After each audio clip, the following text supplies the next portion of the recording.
Okay, so I'm sure most of you have already seen the MDHHS website today. They reported a total of 18,970 cases, up 1,749 from yesterday, 845 deaths, up 118 from yesterday. I'm going to go into screen share mode for you here and go through a little bit of our numbers in terms of what's going on. So give me just a minute to share my screen and give you these numbers. So you will have noticed on the state website that they counted 189 cases today. That is all a matter of when the data gets drawn off the website. So we have 191 cases that we know about today. 1 reported death. We're actively monitoring 221 people. 24 have recovered, 27 are in the hospital, and 16 home recovering. These are people who have been released from the hospital. These are our daily case counts. So we're looking for just anywhere right now a daily case count that levels off and then goes back down. What I will tell you about our daily case count is that you see a number of cases reported yesterday. Because what happened is the state reported cases at, whatever time in the day they reported them. When we go in and collect them all at the end of that day, we have to put April 6th cases on April 6th. So some of the new cases you're seeing reported today were actually yesterday's cases. You will also see that we only report 1 new case today. By the time we close out today, there could be more. So basically, this is what our graph looks like on a new cases per day. I would say that April 7th is a work in progress. These are our demographics by sex: 51% male, 49% female. This is basically our age group of cases. So these are cases, not deaths.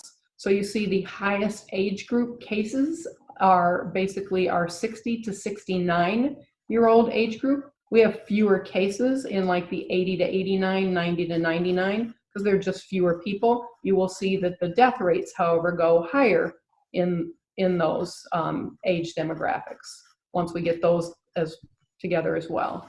Percent hospitalized due to COVID-19. Right now we are at 14% hospitalized and 85% not hospitalized, with no information on just a handful of cases. When we look at our demographics by race, what we see is what we are now seeing to be reported a lot over in the southeast part of our state, and I would not be surprised if this is happening nationally, where we see our African American population, our people of color, disproportionately impacted by COVID-19, as they are frequently disproportionately impacted by any number of things. So right now, our African American population has a rate of prevalence that is 3 times higher than our Caucasian population. So now if I get out of shared screen mode, there are a number of reasons that we know that happens with regard to our African American population or people of color. And so it's not new. We see this with sexually transmitted infections. We see it with diabetes. We see it with hypertension. We see it with many things. And so not surprising, although unfortunate, that we see it again reflected in COVID-19 cases. So one, as I just told you, they have a higher prevalence of a bunch of underlying conditions, which we also know that those underlying conditions make them more susceptible, certainly more likely to have serious diseases or die. What we also know is that a larger percent of our African American population is in poverty compared to others. And when you start to consider what's going on in our world right now and how that impacts people whose incomes are not as high, some of us are at home still being paid, some of us are telecommuting, some of us are doing any number of things that allow us to continue. And we have a large population of people that sent home from work can't go to work, or They are some of our lower paid employees in the first place. And so they are out at the front line in stores like Meijer, Home Depot, the restaurants, the various and sundry essential function places that are open. And we might, if we looked at the demographics of that, we might also find that that's disproportionately an African American population. I haven't dug into those numbers yet.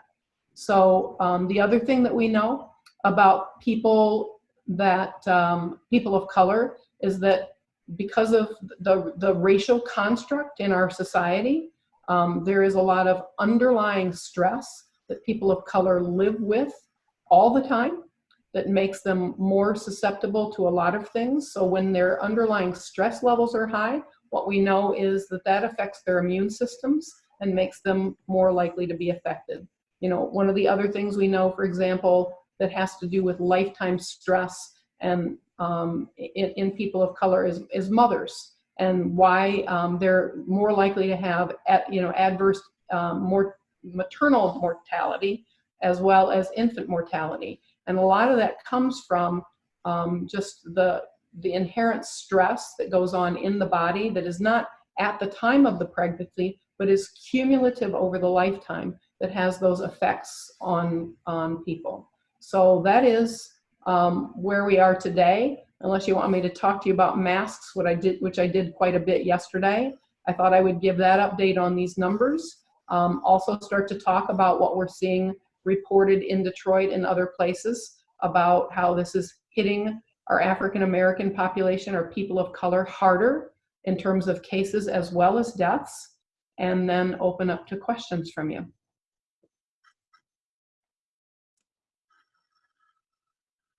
And at the bottom of your screen, there should be an icon to raise your hand if you would like to ask Health Officer Vail a question.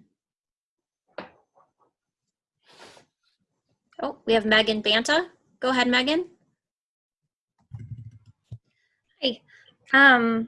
Do we know if any of the cases locally are either healthcare workers or first responders?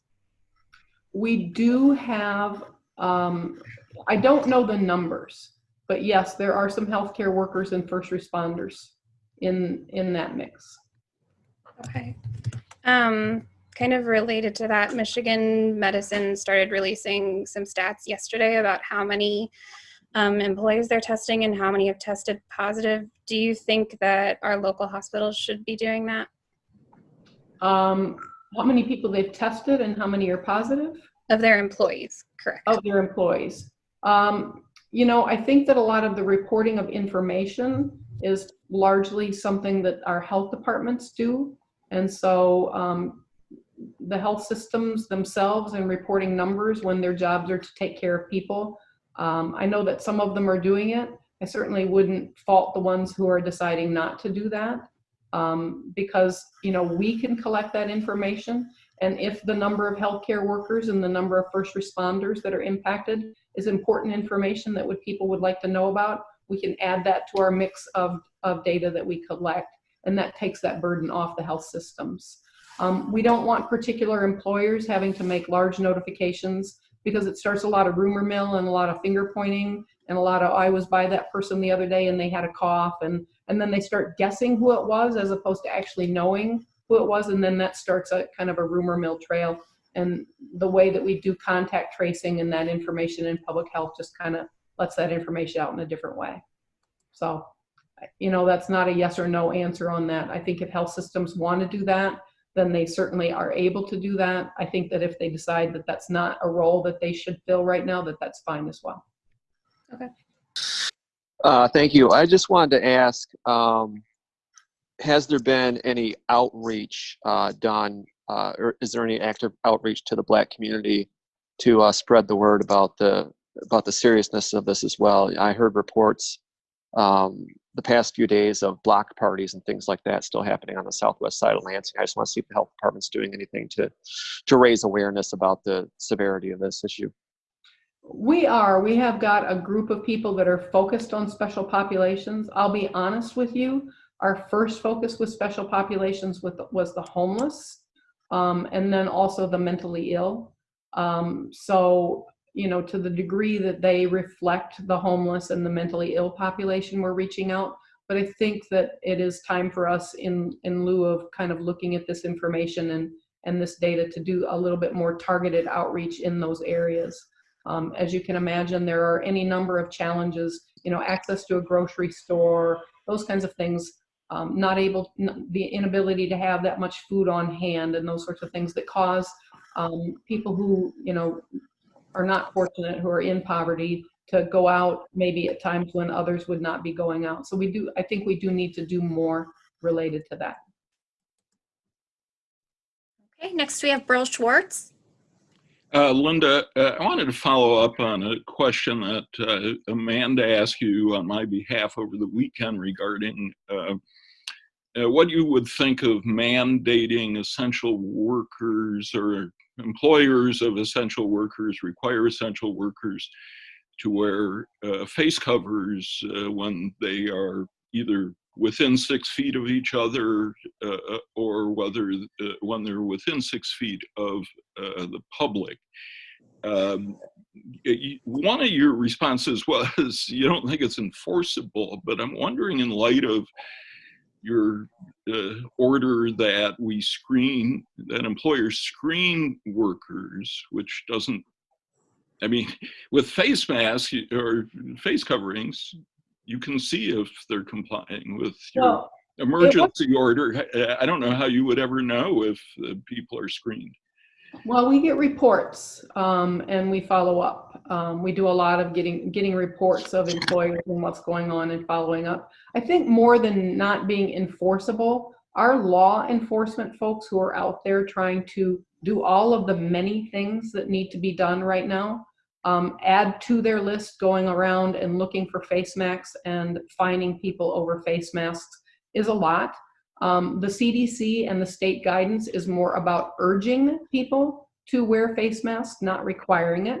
I see your point, but I also know that there are a lot of things with regard to wearing a face mask that can, if it's not worn properly, if it's not constructed properly, if people are not taking them on and off properly, if they're wearing them for an entire day of work rather than short periods of time out in the public, the exhaling into that mask creates a lot of moisture, in which case that's now a contaminated mask. And so there are a lot of things to consider when you say requiring somebody to wear masks, in addition to literally being consistent with what's going on in statewide orders.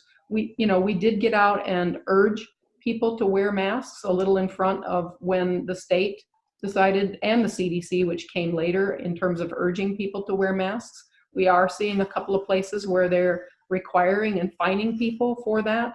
I just don't feel like that is the best move to make in this time, with the limited resources, the limited ability of our police departments to enforce what it is we're already asking them to enforce, as well as the many other things that are going on. So it's certainly something we can continue to consider. I'm not there right now. Thank you. Mm-hmm. Okay. Kyle Kaminsky. Yeah, I was curious if you were aware of any confirmed cases in the homeless community in Lansing or Ingham County as a whole. I am aware of a couple of instances of people who what we're doing with the homeless community is we are, at the time we have symptoms or known exposure, we're moving them to a location where they are quarantined, isolated in a non-congregate setting. And the folks that we have moved there have been tested and have tested negative to date. Yes, he says, are you aware of any law enforcement actions related to the Ingham County order? I am not aware of any official actions in terms of fines, penalties, those sorts of things.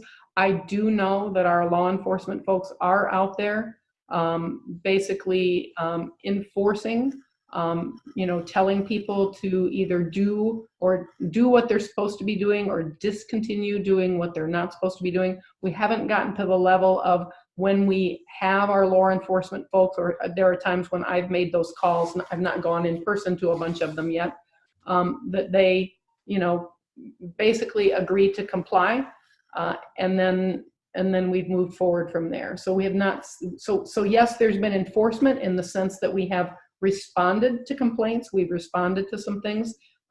People have agreed to comply, and it has not resulted in the need for further action, penalties, those sorts of things, citations.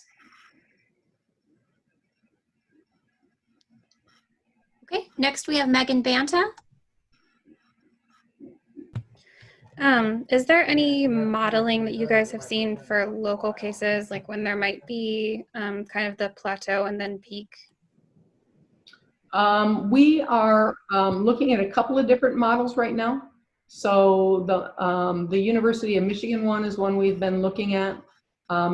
Most of those models basically give you multiple scenarios within the model and multiple scenarios based on how well people do or don't comply with the shelter-in-place orders, which, you know, I think we're seeing cell phone data, you know, used as tracking of how much people move, those sorts of things. I think we have to be aware of the fact that when we're in a large city where people perhaps work and live very, very close to, you know, to each other, then we may not see a lot of movement in these larger, more congested cities anyway. So, you know, we are plugging our numbers into that modeling. I think, like I said, one of the things that I look at most is that daily case number graph and how many cases we have per day and when that levels off and comes back down. That gives me an idea of when we're about to, you know, be on our way to our apex. The rest of the modeling really has more to do with health system capacity and when we're going to potentially exceed that health system capacity. So yes, we have that, and perhaps when we do our next briefing, we'll show you a couple of the models that we've been looking at and using and see if we can kind of Ingham County customize them to the extent that we can. Okay, next we have David Ackerley. Hi, Linda. Question here regarding an article that was put out in Bridge, Michigan, that they had yesterday. It indicated that there was a lack of transparency in Michigan's statewide reporting out of this publicly compared to other states. This morning I asked the governor about that. She said it's because our health system in Michigan is local based to county based, and the issue was the timeliness of reporting out from local health departments and hospitals. I wanted to get some comment from you on that. Do you agree with that overall assessment? Do you think that's a weakness in Michigan right now? Well, first of all, I will say that it's not, I don't want to put the blame on others, but it's not local health departments. We're getting our data from the state. It gets put into MDSS by our providers. So our health systems must, and our physicians must enter into information into the Michigan Disease Surveillance System. If they don't, they have to contact us, give us that quote referral and say, we don't have access to the system or we can't figure it out. We need you to enter it for us. So are the health systems lacking in getting that information into MDSS? That could be very well true.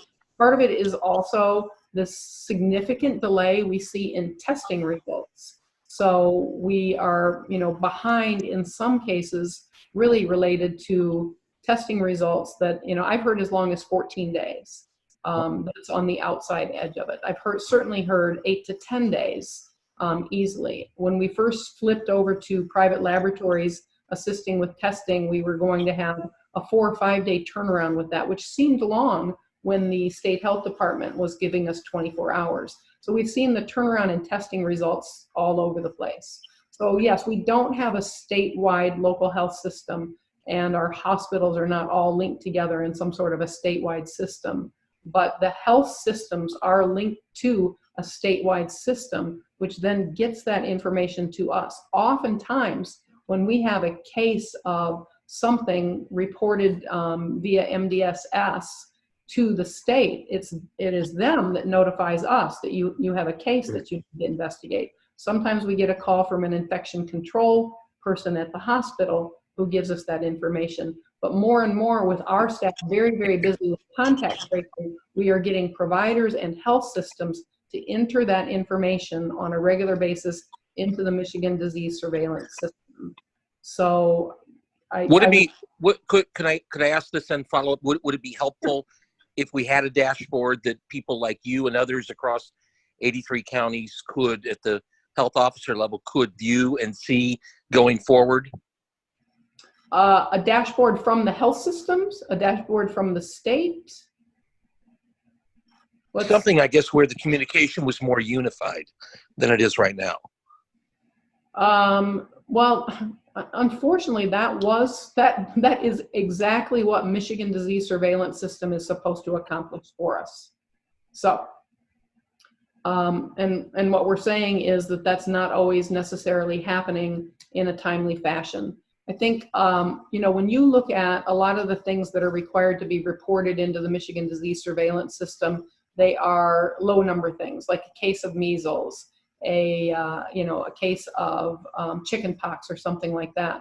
And the pediatricians that know well how to use those systems very much get them either reported to us or get them into Michigan Disease Surveillance System. When you start talking about these kinds of numbers, we have had to help providers understand how to use the Michigan Disease Surveillance System themselves rather than ask us to do it for them. We were no longer at a point where we could be entering these things in ourselves in a referral basis from the providers. They have access to this system, they need to be using it.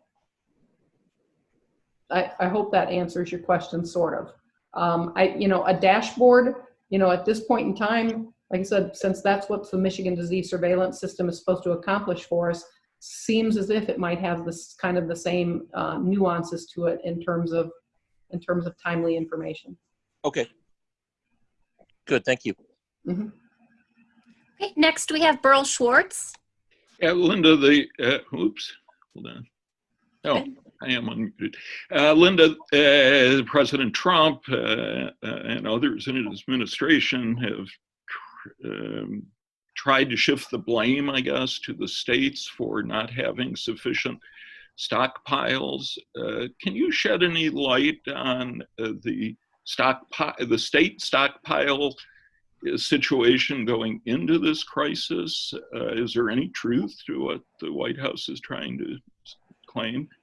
So I started working in public health almost 20 years ago, and my first job was emergency preparedness coordinator. So writing a pandemic plan, dealing with the strategic national stockpile and all of that sort of stuff was my job. So yes, hospitals and health departments were supposed to create a small stockpile. Now the problem with those stockpiles is expiration.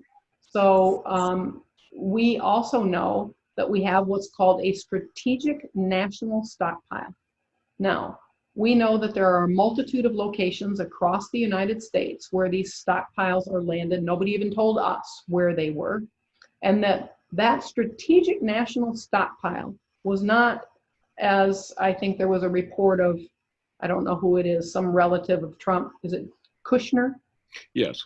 Who basically said that that was not for the states. That is absolutely incorrect. Those strategic national stockpiles were very much meant to be a stockpile across the nation, regionally located, regionally situated, in order to be able to rapidly deploy to the states nearby those regions in order to provide the supplies that are in a strategic national stockpile to the locals and states that needed them.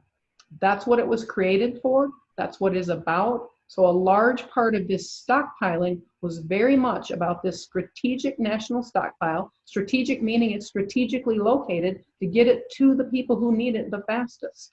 So it's both. We do have stockpiles. We have had stockpiles. Our stockpiles in a huge disaster are not enough to keep us going. Our stockpiles, which we have had of doxycycline and some of the medications that you would need for some of the other diseases that we anticipated having to do, we have to watch the expiration cycles on them. So we trust that the strategic national stockpile at the national level is actually their number one job. My number one job as a health department is to be a health department. On the side of that, I also have a stockpile. The hospitals have a stockpile. I have to pay attention to expiration dates, and I have to recycle through that stockpile. And that's a part of what we do. But when the strategic national stockpile exists, and that is their sole function, then them looking at expiration dates, making sure that stockpile is stocked, and deploying it appropriately is very much about helping the states and working with the states to get those supplies to them. Thank you. Okay, Rachel Sweet, you're next. Hello there. Of the 24 recoveries, do you know if the recovered had severe coronavirus symptoms or were they mild? Do you know how fast they recovered? Some were mild, some were severe. And because the number, I mean, as of just a few days ago, we had 5 or 6 since our first case came on board that were recovered, and now we have this number. So it varies in terms of recovery, but it tends to take a couple of weeks for us to get to the point where we're, you know, past that, the last of the symptoms. And then what we actually do is go 72 hours beyond that because of what we call viral shedding in order to say somebody is now recovered. So it does take a fairly long period of time, mild illness or serious illness. So we do definitely have some people who have gone into the hospital, even into ICU, have been released from ICU, have been released from the hospital, went home to recover.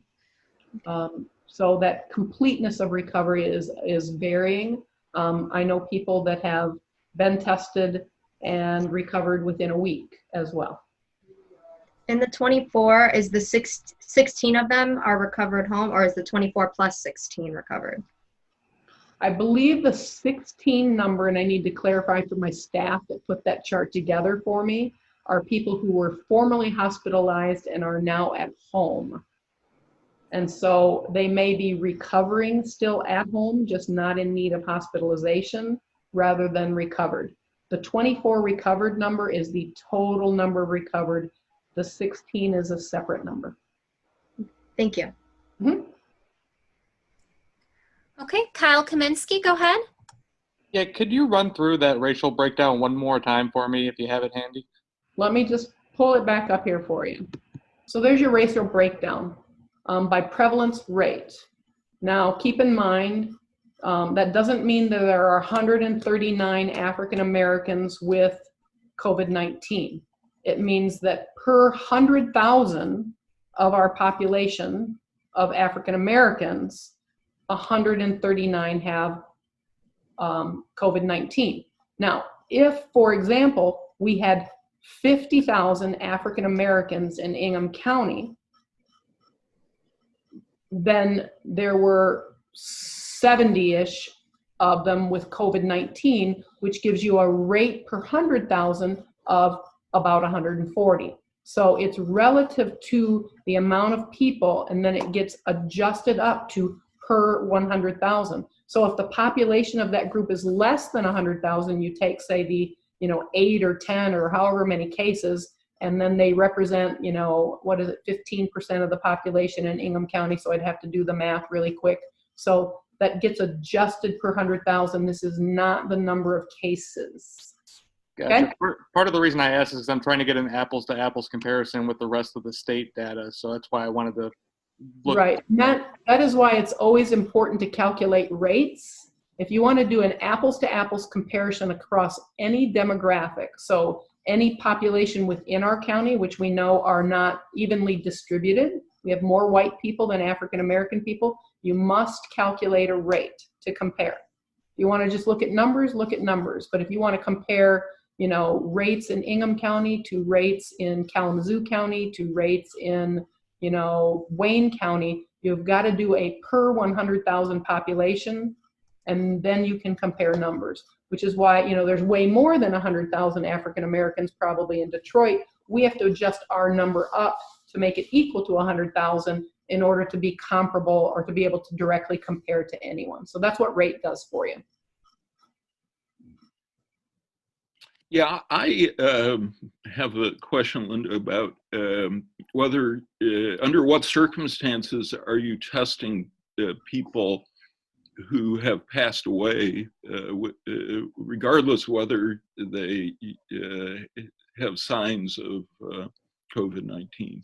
So there was actually an order written about that as part of one of the epidemic orders by Director Gordon, in fact. So funeral home directors are supposed to report into their, there's a death record system, even a suspect COVID-19. So not only do they have to report a positive COVID-19, but a suspect COVID-19. I know that my medical examiner is in some cases looking at people who have died and match some criteria or symptoms around that, and basically postmortem is doing swabbing in order to establish that. So that is happening by order of the director of the Department of Health and Human Services. And so we are seeing a lot of confusion in other states about these not getting reported. Our state did write an order so that we did not miss those. Do you know if any cases have been uncovered as a result of postmortem testing? I have actually one that I was just notified of that basically what I just had to talk to the state today about how to handle that. So I thought it would go into the system on its own. They said, no, take it as a referral. So if a doctor or somebody calls us and doesn't enter something in the Michigan Disease Surveillance System themselves, we take that referral, we enter it in ourselves, we get all the information. So I got all this information from the medical examiner earlier, and then I'm like, okay, I've got this information. Does it somehow make its way into vital records at some point in time? What do I do? So I asked the epidemiology people at the state today. We will be entering that information into the Michigan Disease Surveillance System, and so that death will show up in our death count tomorrow probably. It was a death that happened a day or two. Actually, the death happened a few days ago. The test result just came in. Thank you. And that was a postmortem. Thank you. Okay, I have. And by the way, it was a postmortem of somebody who died at home. In the hospital, they would be testing in the hospital based on symptoms before we even got to that point. So this is somebody that died in their home, and a postmortem at the medical examiner's office testing resulted in a COVID-19 positive.